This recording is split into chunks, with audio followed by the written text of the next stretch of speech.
की मेहंदी भी नहीं छुटी और उसका पति उसे छोड़कर वन में चला गया। सब लोग देख रहे हैं क्या होगा। उर्मिला की आंख से आंसू की बूंद भी नहीं गिर रही है। और ध्यान देना, जब कोई गम का पहाड़ टूटता है और आंख से आंसू निकल आते हैं तो उसका हृदय हल्का हो जाता है। और जिसके आंख से अश्रु न निकले, समझ लेना कि इसके गम की था कोई ले नहीं सकता। इसके आंख के आंसू भी आज कम पड़ रहे हैं इसके गम को संभालने के लिए। उर्मिला रो नहीं रही। उर्मिला बोली, माँ तुम रो मत। क्यों? तेरा पति मृत हो गया। उर्मिला बोली, नहीं माँ, जब राम जी वन को जा रहे थे, श्रृंगवेरपुर में पहुंचे, लक्ष्मण जी ने पूछा, भैया रात में हम अयोध्या में थे, अयोध्या के नर नारी रथ को घेरे हुए थे, भैया अब कहां चले गए अयोध्या वाले? राम जी ने लक्ष्मण को गले से लगाया, भैया अयोध्या वाले सो गए थे, हमने उन्हें छोड़ दिया। लक्ष्मण जी लिपट करके बोले, राघव अगर आपकी सेवा में कोई सो जाता है, आप उसे छोड़ देते हो तो ये लक्ष्मण प्रण करता है, नींद नारी भोजन मैं 14 वर्ष के लिए परित्याग कर दूंगा। मैं 14 वर्ष सोऊंगा नहीं जिससे मैं आपसे बिछो ना हो जाऊं। उर्मिला कह रही है, मेरे पति 14 वर्ष से सोया नहीं है माँ। राघव की दिन रात सेवा करते करते लखन लाल थक गए हैं। माँ वो मरे नहीं है, वो तो राम जी की गोद में आज सो रहे हैं, उन्हें राघव की गोद मिल गई है माँ। राम जी की गोद में लक्ष्मण जी सो रहे हैं माँ। आहा, उर्मिला का भाव देखिए। धन्य है ये अयोध्या कांड मेरे भाई। आज ये प्रेम, ये श्रद्धा, ये सम्मान सब हमारे परिवारों से, घरों से विलुप्त हो गया। पुराने जमाने में कितनी मर्यादाएं थी। अपने बुजुर्गों के सामने कोई युवा बैठता नहीं था बराबरी में, उनके सामने कोई अमर्यादित नहीं होता था। घर में एक बुजुर्ग होता था, कोई बहू की आवाज सुनाई नहीं देती थी। हमारे पूर्वज पढ़े लिखे नहीं थे, मानता हूं, लेकिन हमारे पूर्वज हमसे संस्कारी थे। हम लोगों से संस्कार उनके अंदर बहुत बड़े थे। हम पढ़ लिख गए हैं लेकिन हम असंस्कारी हो गए हैं। हम जानवरों की तरह जाहिल हो गए हैं। हम कब क्या कर दें हमारा कोई ठिकाना नहीं है मेरे भाई।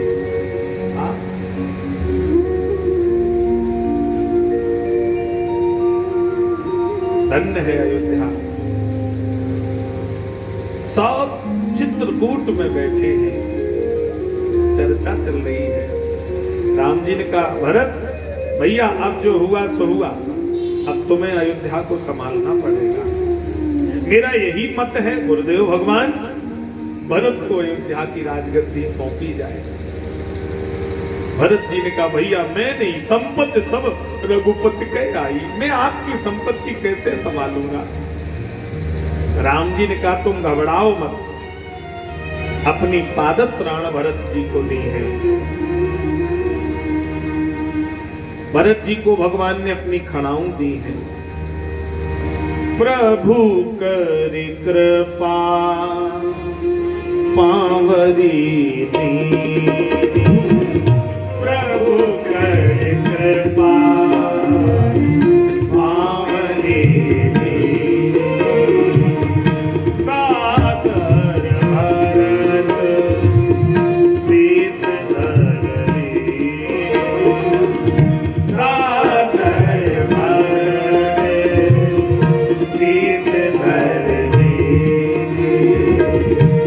चरण पीठ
पावरी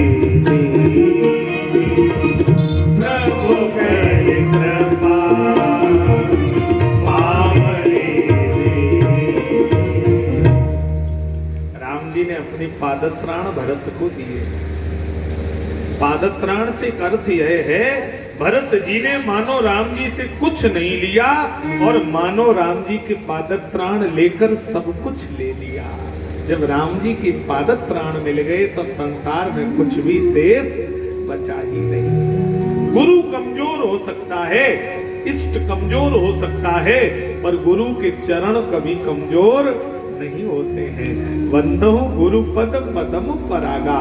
पदम पद, गुरु जी के चरण बहुत शक्तिशाली होते हैं, इष्ट के चरण बहुत शक्तिशाली होते हैं। भरत जी ने चरण की पादत्राण ले ली, सादर भरत शीश धर ली, अपने सिर पर भरत जी ने खड़ाऊं रखी।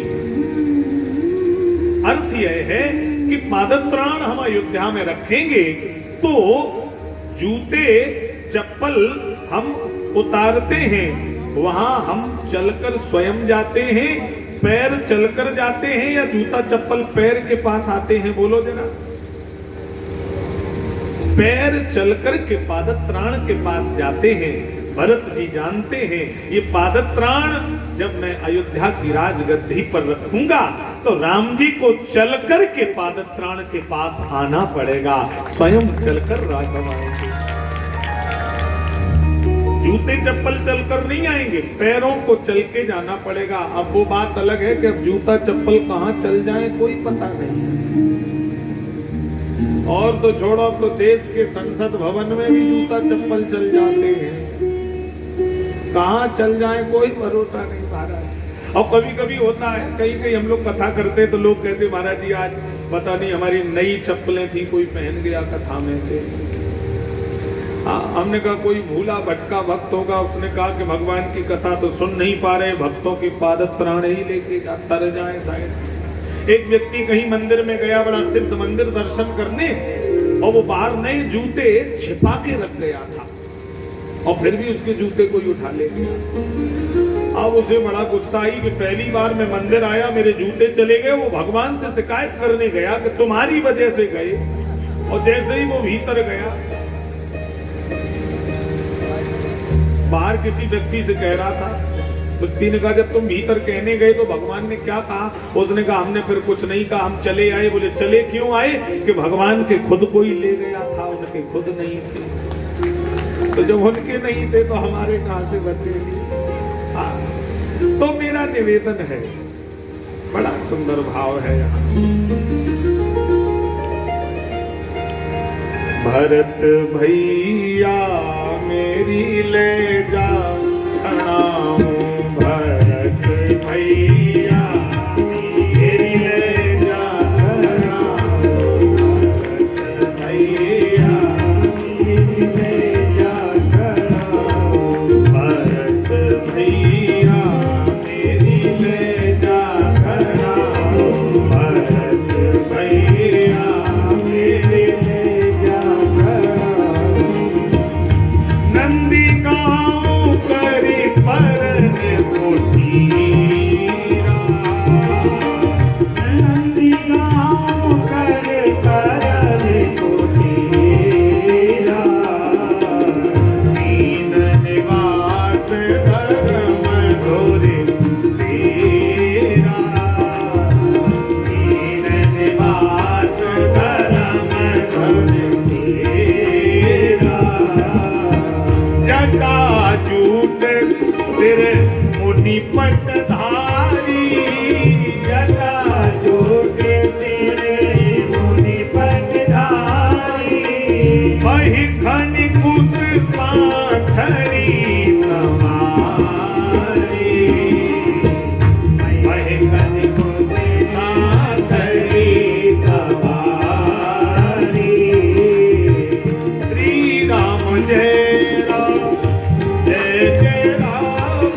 जटाएं बनाई हैं, मुनि वेश धारण किया है भरत ने, राजसी वेश नहीं। ध्यान देना, 14 वर्ष राम जी की पादत्राण आसन पे रखी और भरत जी महाराज गेरुआ वस्त्र पहन करके जटाएं बना करके नंदीग्राम में रहते हैं और धरती से 1 फुट नीचे गड्ढा खोदा है, उसमें लेटते हैं। बोले राम जी मेरे धरती पर लेटते हैं तो स्वामी के बराबर सेवक लेट नहीं सकता।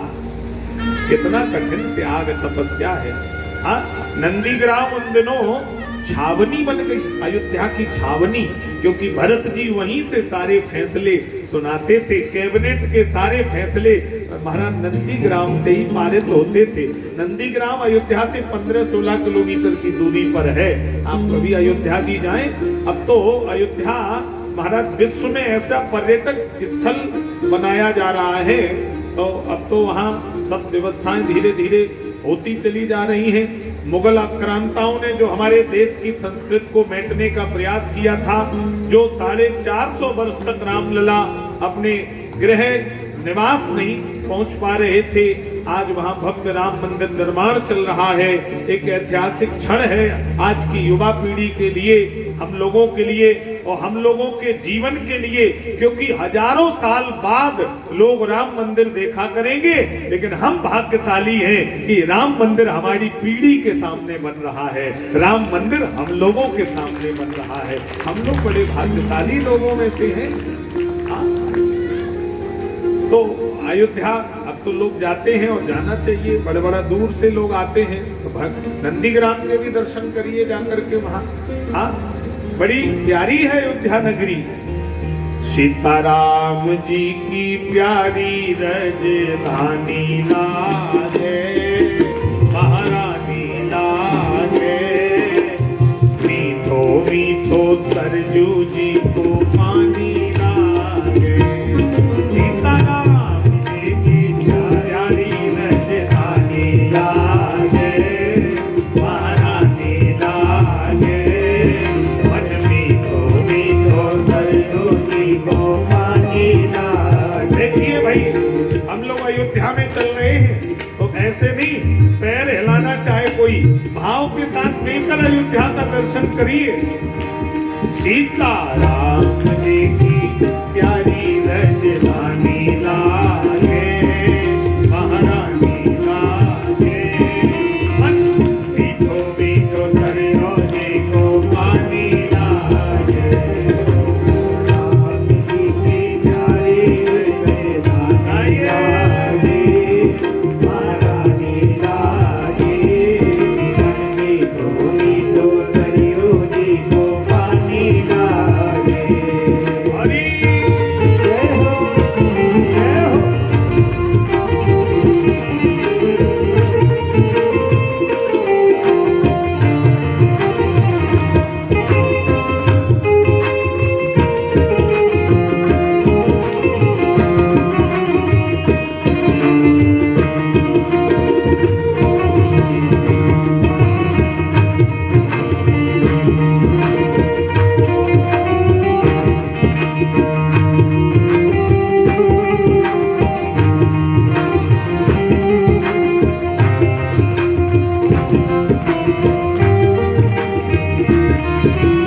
धन्य कौशला धन्य की गई धन्य सुमित्रा मैया, धन्य कौशला धन्य की गई धन्य सुमित्रा मैया, धन्य भूप दशरथ जी के आंगन खेले चारों भैया, धन्य भूप दशरथ जी के आंगन खेले चारों भैया। इनकी तोतली रसीली तो वाणी लागे, महारानी लागे, मीठो मीठो सरजू जी को पानी लागे। सीताराम जी की प्यारी राजधानी लागे, महारानी लागे, मन मीठो मीठो सरजू जी को पानी लागे। हरि जय हो।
गरी अति सुंदर ज्योति छावनी रंग महल हनुमान गढ़ी अति सुंदर ज्योति चावनी रंग महल हनुमान गढ़ी अति सुंदर स्वयं जगत के मालिक बैठे कनक भवन के अंदर स्वयं जगत के मालिक बैठे कनक भवन के अंदर वहाँ के कर्तन से तो प्रीत तो रानी लागे महारानी लागे भूमि तो सरयोगी को पानी लागे और सीताराम की जारी रहते रानी लागे महारानी लागे तो सरयोगी को पानी लागे हरि सरयोगी को पानी लागे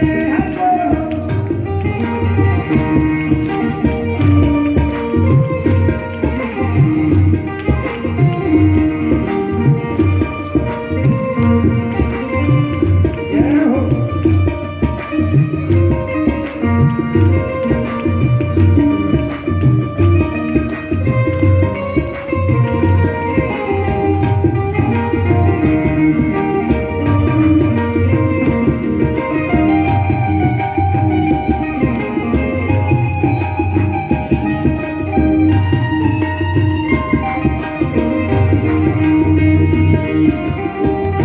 सीताराम आगे भाव से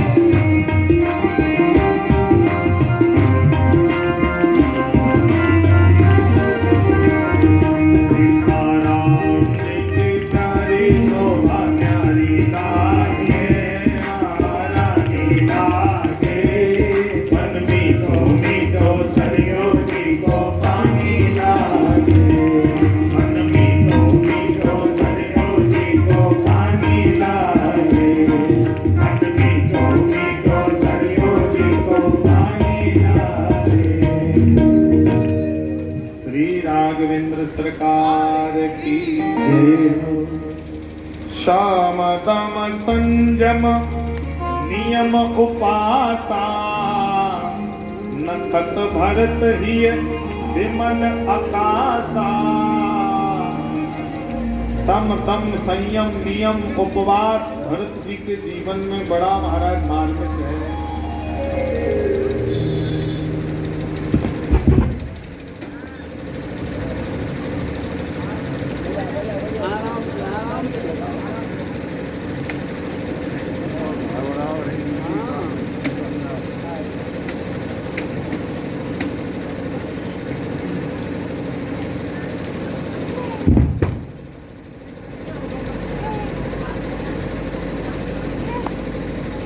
श्री सीताराम जी महाराज की जय। श्रीमन्नारायण नारायण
जनरंजन पंजन भव भारू राम स्नेह सुधाकर सारू। अब पद की गद्दी पर राम जी के पाद त्राण है। अर्थ यह है कि जीवन में हमें जब भी कोई पद मिले तो उस पर हम स्वयं अभिमानित न हो, उस पद पर हम भगवान के चरण स्थापित कर दें कि आज जो भी हमें मिला है ये भगवान की कृपा से मिला है। तो वह घर और वह संपत्ति राम राज्य हो जाएगी। हाँ, दैहिक दैविक भौतिक तापा राम राज काहू नहीं व्यापा। और जब पद पर स्वयं आप भोग करने के लिए पदार्पण करेंगे तो आपका विनाश निश्चित है। क्योंकि डोंगरे जी महाराज कहते हैं सिर पर भगवान का स्थान है, सिर पर अभिमान का स्थान नहीं है। जब राम जी अयोध्या पहुंचे हैं तो भरत जी से कहा, भरत भाई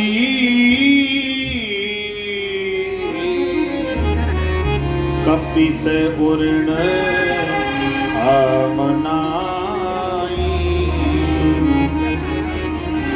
हे भरत, हम हनुमान से उर्ण नहीं है, कपि से उर्ण मनाई। हमने रावण का वध किया, विभीषण को लंका का पद दे दिया। हमने महाराज बाली का वध किया, सुग्रीव को किष्किंधा का पद दे दिया, अंगद को युवराज का पद दे दिया, सबको सब कुछ दिया। स्वयं मैंने अयोध्या का पद ले लिया, लेकिन मैंने हनुमान को कुछ नहीं दे पाया। आज अगर मैं लक्ष्मण जीवित तो हनुमान की वजह से, आज अगर लंका से सीता आई हनुमान की वजह से, लेकिन मैं हनुमान को कुछ नहीं दे पाया। कपि से उरण अमनाई।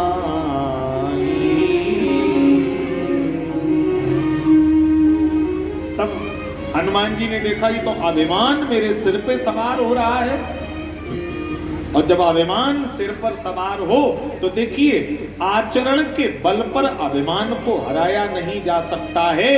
हनुमान जी संदेश दे रहे हैं आचरण से बड़े बड़ों का पतन हुआ है, आचरण के बल से अभिमान नहीं जीता जा सकता। केवल भगवान के चरण पकड़ लीजिए तो आप अभिमान को जीत सकते हैं। और हनुमान जी ने राम जी के चरण पकड़ लिए। प्रभु, आपने सबको एक पद दिया है, और जो पद आज इनके पास है कल इनके पास नहीं रहेगा, और जब इनके पास से ये पद चला जाएगा तो इनके पीछे भूत लग जाएंगे। भूतपूर्व मंत्री, भूतपूर्व प्रधान, भूतपूर्व विधायक। तो आपने मुझे वरदान दिया है, भूत पिशाच निकट नहीं आवे, भूत पिशाच निकट नहीं आवे, हनुमान सुनावे, हनुमान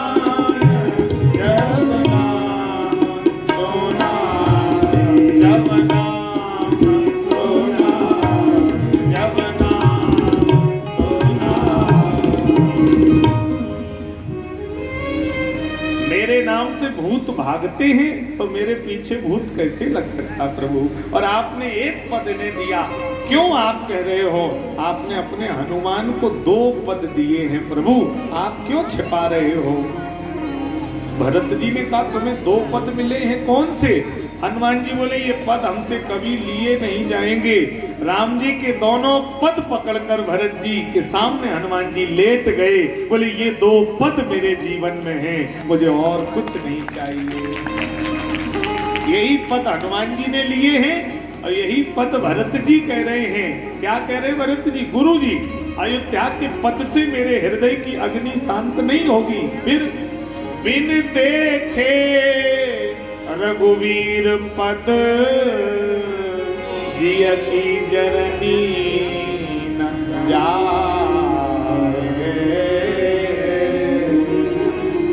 राम जी के पद साजिच पद रे अर्थ न धर्म न काम रुचि गति न चाहो निर्वाण जन्म जन्म रति राम पद ये वरदान आन सिया राम प्रेम पीयूष पूरन होत जन्म न भरत को सिया राम प्रेम पीयूष पूरन होत जन्म न भरत को मुनि मन अगम जम नियम समतम विषम प्रत्याचरत को दुखदाह दारिद दंभ दूषण सुजस मिस अपहरत को कलिकाल तुलसी सटय हठि राम सन्मुख करत को राम सन्मुख करत को राम सन्मुख करत को। गोस्वामी जी कह रहे हैं सिय राम प्रेम पीयूष पूरन होत जन्म न भरत को। अगर भरत का जन्म न होता तो अग जम नियम सम दम विषम व्रत आचरत को ये आचरण कौन कर पाता। अगर भरत न होते तो ये सारे नियम कोई धारण कभी कर नहीं पाता, कभी इनका महाराज दर्शन किसी को प्राप्त नहीं हो पाता। भारत चरित करनेम तुलसी जो सादर सुनय सिया राम पद प्रेम अवस होय भव रस विरति। जो राम जी के चरित्र का भरत चरित्र का अनुसरण करता है, श्रवण करता है, अवस होए भव रस विरति, उसके जीवन का भव सागर सूख जाता है, भव सागर चला जाता है। राम कथा कलि कलुष विभर्जन, कलि के कलश को धुल देने वाली है। राम कथा कलि कलुष विभर्जन, राम कथा कलि कलुष विभर्जन,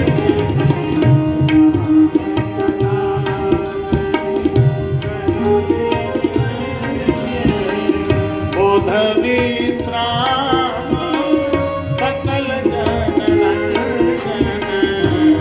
राम कथा कलि कलुष विभर्जन, बुध विश्राम सकल जन रंजन। बुध विश्राम देने वाली है राम कथा। अयोध्या कांड यहाँ पूरा हुआ। श्री गणेशाय नमः। श्री जानकी वल्लभो जयते। श्री रामचरितमानस तृतीय सोपान अरण्य कांड श्लोक। मूलम धर्म तरोर्वेक जलदे पूर्णे तुमानंददम वैराग्यम भुजभास्करम यगगन ध्वंता तापहम।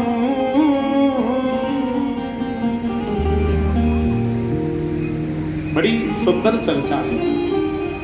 चित्रकूट में भगवान बैठे हैं। गोस्वामी जी कह रहे हैं एक बार चुन कुसुम सुहाए, निज कर भूषण राम बनाए। एक बार कुसुम सुहाए, निज कर भूषण राम बनाए। सागर था महामंडमति पावन महामंडमति पावन महामंडमति पावन। चार नारियां राम जी के जीवन में आई हैं। चार नारियां कौन कौन सी हैं? भगवान ने ताड़का का संहार किया। ताड़का आई तो संहार कर दिया, अहिल्या आई तो उद्धार कर दिया, शबरी आई तो सत्कार कर दिया, और सीता जी का चित्रकूट में श्रृंगार कर दिया। श्रृंगार कर रहे हैं राम जी जानकी माता का। एक बार चुन कुसुम सुहाए, निज कर भूषण राम बनाए। श्रृंगार कर रहे हैं, बड़ा सुंदर जानकी माता का श्रृंगार किया। उसी समय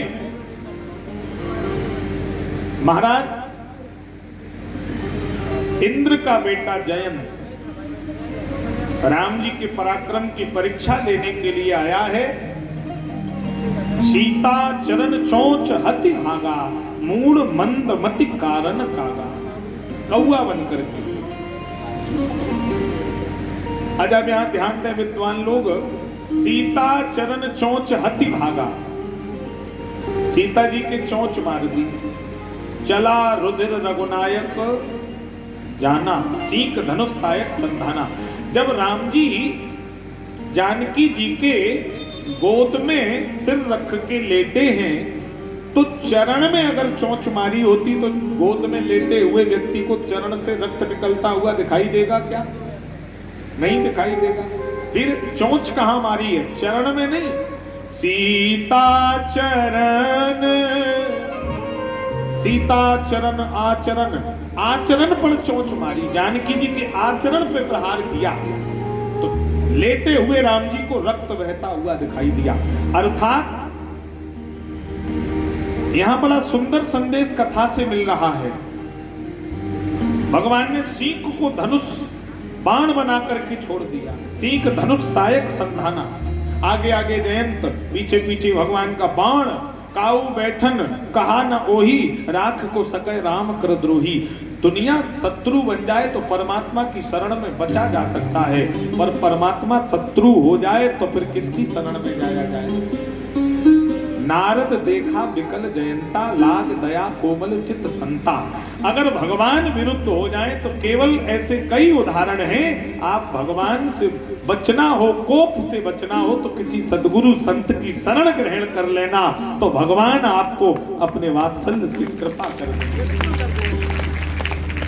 नारद जी ने उपाय बताया। एक नयन कर तजा भवानी, भोले बाबा मां पार्वती से कह रहे हैं एक नेत्र फूट गया। अच्छा चाहते तो मार देते राम जी, मारा क्यों नहीं? एक नेत्र ही क्यों फोड़ दिया? अर्थ ये है कि किसी पति पत्नी के बीच में जयंत कौआ बनकर के गया, आचरण पे प्रहार किया। बोले किसी पति पत्नी के बीच में अगर कोई झांकने का प्रयास करेगा तो समाज में प्रतिष्ठा की आंख फूट जाएगी और उसकी प्रतिष्ठा धूमिल हो जाएगी।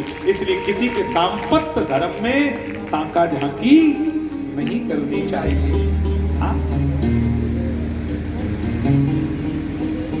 करत दंडवत मुनिउर लाए, प्रेम बारी दो जन नवाए। अत्रि के आश्रम जब प्रभु गया,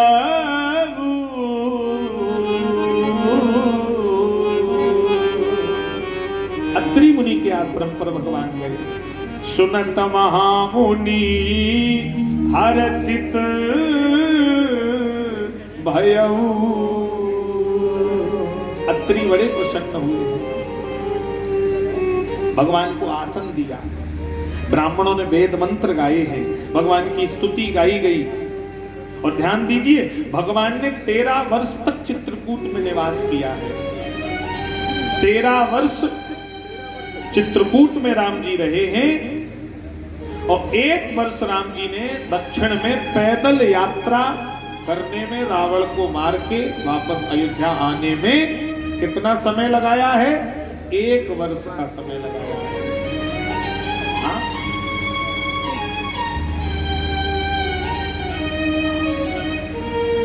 चित्रकूट बड़ा पावन तीर्थ है। आप लोग गए हो, आपने देखा हो, हनुमान धारा का दर्शन किया हो। 20 मंजिल ऊपर हनुमान जी के मोह के पास में पहाड़ से धारा निकल रही है और वो धार 12 महीने गिरती है। कहां से आती है पता नहीं, और नीचे कुंड है उसमें जाती है और पानी कहीं जाने का उसमें स्थान नहीं है और उसी में समा रही है, बराबर धार चल रही है। कहां से आ रही, कहां जा रही, उसमें हजारों वैज्ञानिक भी चकित हैं। गुप्त गोदावरी के दर्शन करिए, पहाड़ में से पानी निकल रहा और जितना भीतर जाओगे उतना ही पतला होता चला जाएगा, उतना ही जल बढ़ता चला जाएगा। और पानी में, पहाड़ के भीतर गुप्त गोदावरी में खड़े हो जाओ तो नीचे धार चल रही है और कहां से आ रही है और कहां जा रही है कोई पता नहीं। आज भी चित्रकूट में ऐसी शक्तियां विराजित हैं। सुरसर धार नाम मंदाकिनी, सो सब पोतक पातक दासनी। चित्रकूट के घाट पे भई संतन की भीड़, तुलसीदास चंदन घिसे तिलक देत रघुवीर। धन्य है चित्रकूट।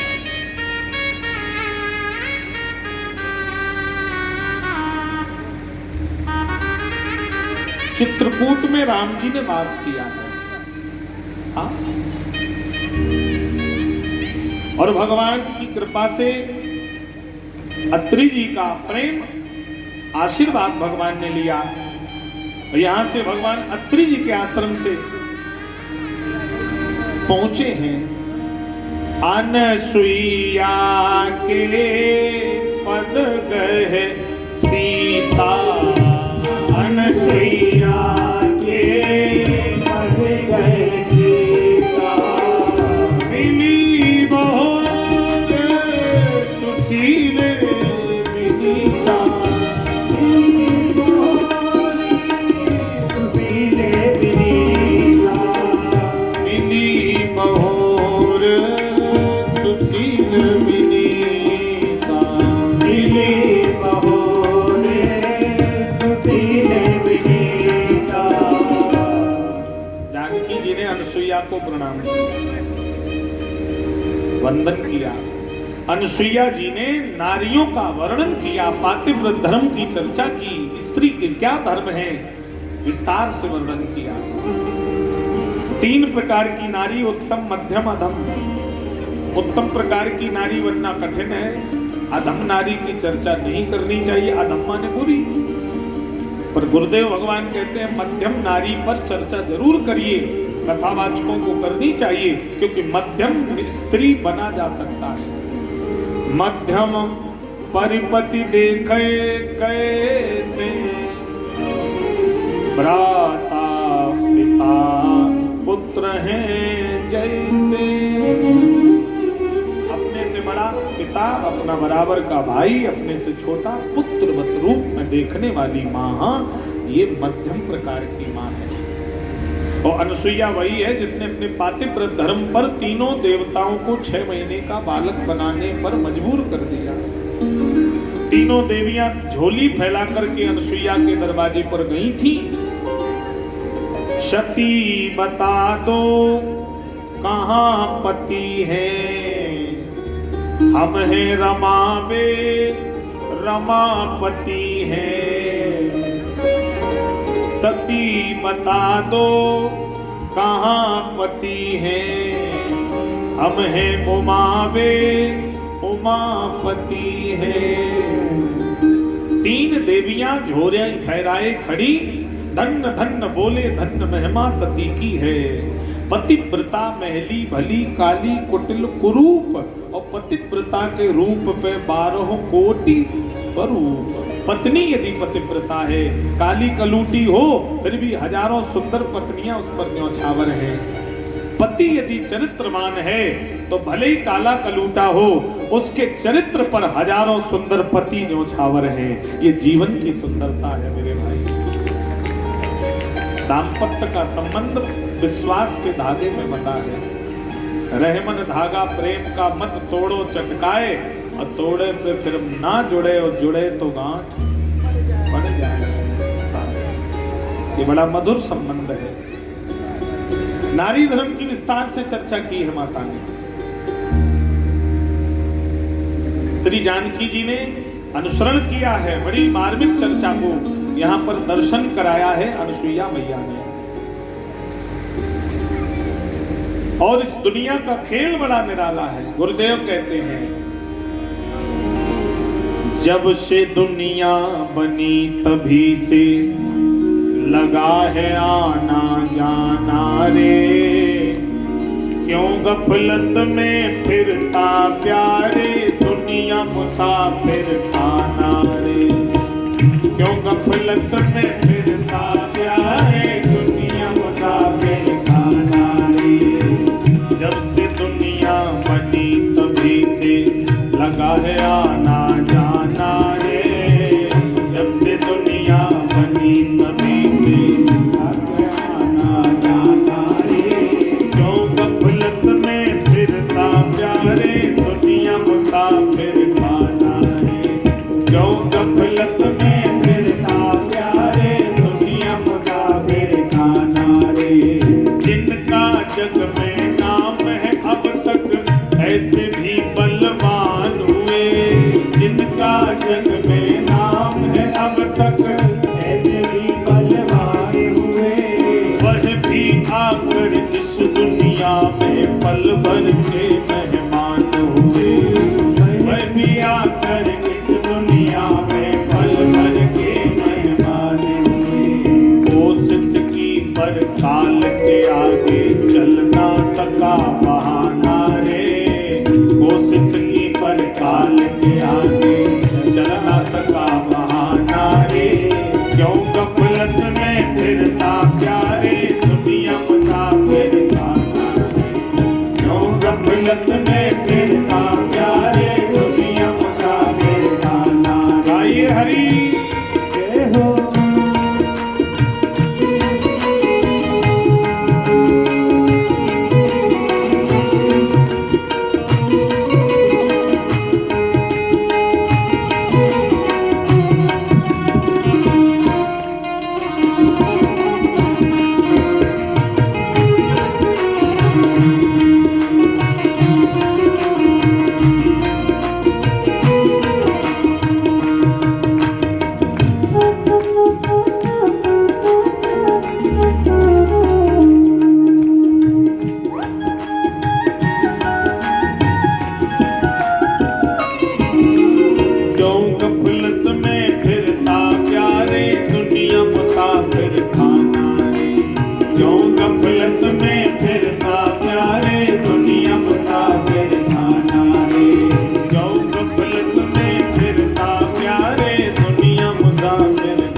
धन्य है भारत की माता,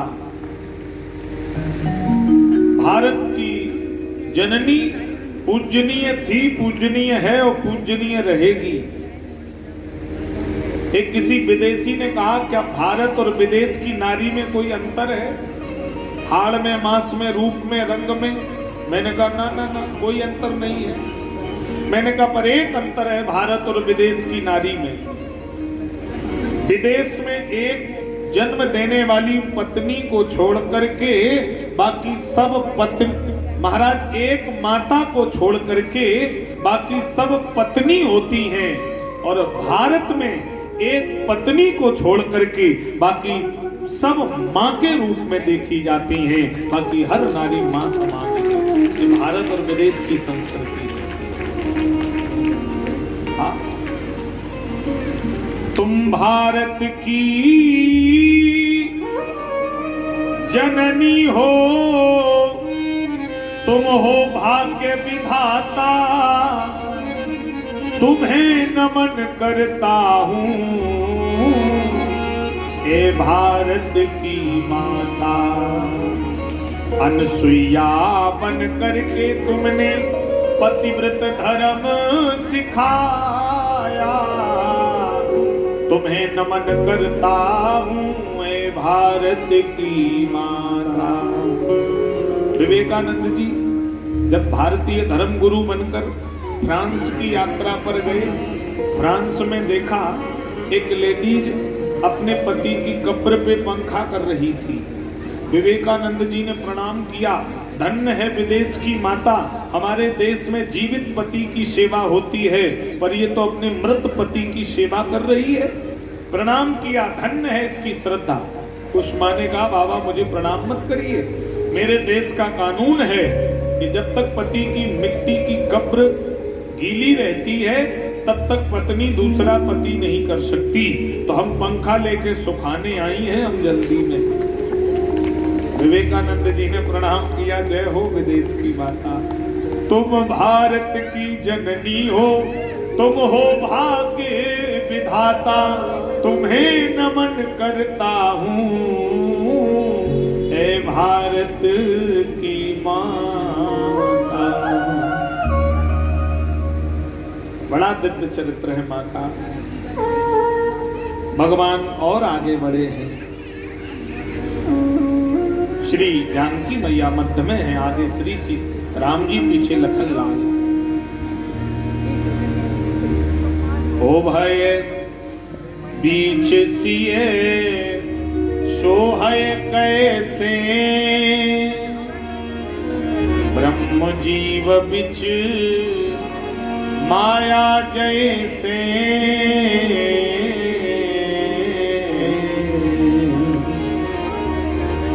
पुनी आए जहां मुनि सरभंगा, सुंदर अनुज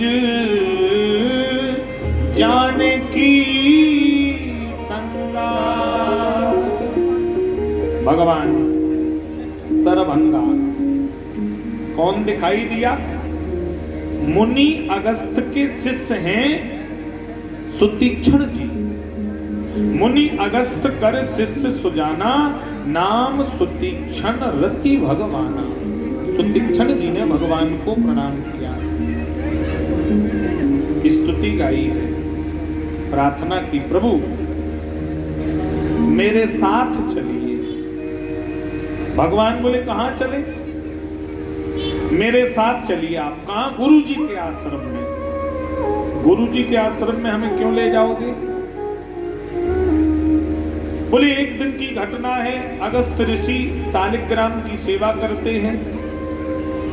4-5 दिन के लिए कहीं बाहर जा रहे थे तो अपने शिष्य सुतीक्षण को अपने शालिग्राम दे दिए। बोले सुतीक्षण इनकी पूजा किया करना, जब तक मैं लौट ना आऊं इनकी सेवा करना, और दोनों टाइम इनको स्नान कराना और चंदन लगाना।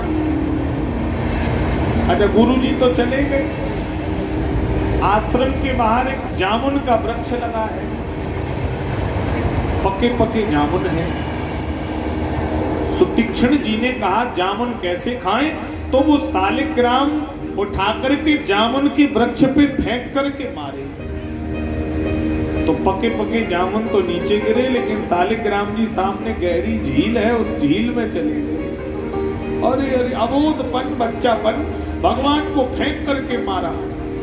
फल तो मिल गए पर भगवान हाथ से निकल गए। यही हमारे आपके जीवन का है। यही हमारे आपके जीवन का है कि हम लोग भी फल पाने के लिए भगवान को ही प्रहार करते हैं कि लड़के की नौकरी लग जाए, हे भगवान मंदिर बनाएंगे, तो हमने भगवान को ही दे मारा फल पाने के लिए। मकान बन जाए, हम भगवान की कथा कराएंगे, तो हमने फल पाने के लिए भगवान को ही दे मारा। यही सुतीक्षण जी ने कर दिया। ध्यान देना चाहिए, फल की प्राप्ति के लिए भगवान को कभी मत बीच में लाओ। हाँ, वह तो सर्वांतर्यामी है, उनसे जुड़कर देखिए। वहां स्वार्थ के लिए मत जुड़िए, वहां निस्वार्थ से जुड़िए। वो तो अपने आप अंदर की सब जान जाएंगे। बिन मांगे मोती मिले, मांगे मिले ना भीख। अरे क्यों भीख मांग रहे हो? भिखारी बनकर भगवान से जुड़ोगे तो आनंद नहीं आएगा। उनके प्रेमी बनकर, उनके सेवक बनकर जुड़ जाइए, सारे जीवन के दुख भगवान हरण कर लेंगे, आनंद की अनुभूति हो जाएगी।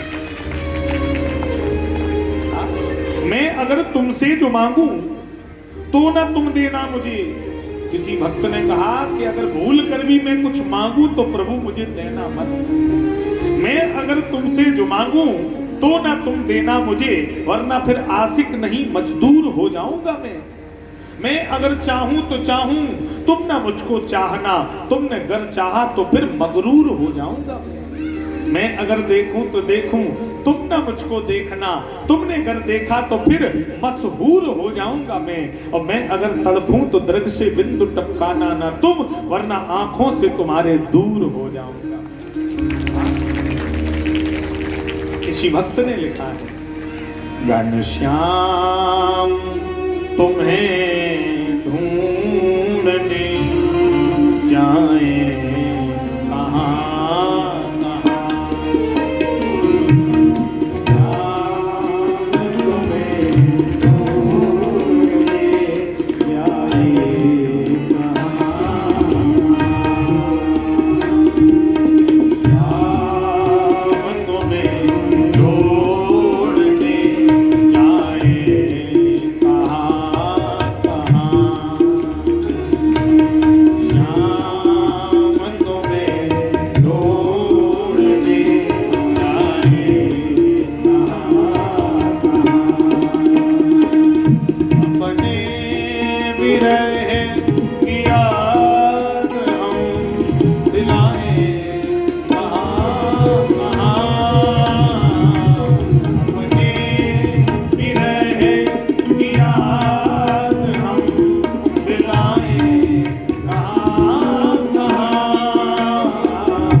Thank you.